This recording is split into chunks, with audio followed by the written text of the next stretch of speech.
অনেক বছর আগে ব্রিটিশ আমলের সময়কার একটি ঘটনা আজও মানুষকে ভাবিয়ে তোলে। সেই সময় ট্রেন ছিল বাষ্পচালিত, চারদিকে ঘন জঙ্গল, অন্ধকার রাত, আর মাঝে মাঝে শুধু ট্রেনের হুইসেলের শব্দ। এক রাতে ঠিক এমনই এক গভীর অন্ধকারে একটি পুরনো বাষ্পচালিত ট্রেন ধীরে ধীরে জঙ্গলের মাঝ দিয়ে এগিয়ে যাচ্ছিল। ট্রেনটিতে ছিল কয়েকজন ক্লান্ত যাত্রী, কেউ ঘুমাচ্ছিল, কেউ জানলার বাইরে তাকিয়েছিল, আর সামনে ইঞ্জিনে বসেছিলেন এক অভিজ্ঞ লোকোমোটিভ চালক। রাত তখন প্রায় 12টা। চারদিকে এতটাই অন্ধকার ছিল যে ট্রেনের আলো ছাড়া আর কিছুই দেখা যাচ্ছিল না।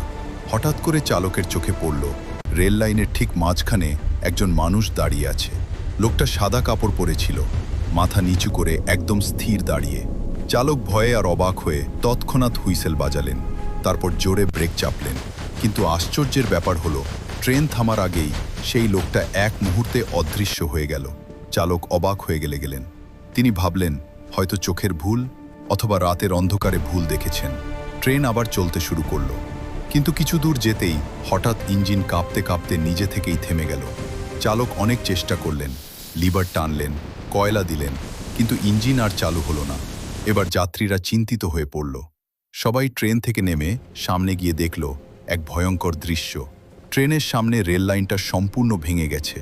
যদি ট্রেনটা আরেকটু এগিয়ে যেতে, তাহলে পুরো ট্রেনটা গভীর খাদে পড়ে যেত। সবাই স্তব্ধ হয়ে গেল, কারণ একটু আগেই যে রহস্যময় মানুষটাকে দেখা গিয়েছিল, সে না থাকলে ট্রেন হয়তো থামতই না। পরের দিন স্থানীয় গ্রামের মানুষদের কাছে এই ঘটনা জানানো হলো। তখন গ্রামের বয়স্ক লোকেরা একটি পুরনো গল্প বলল।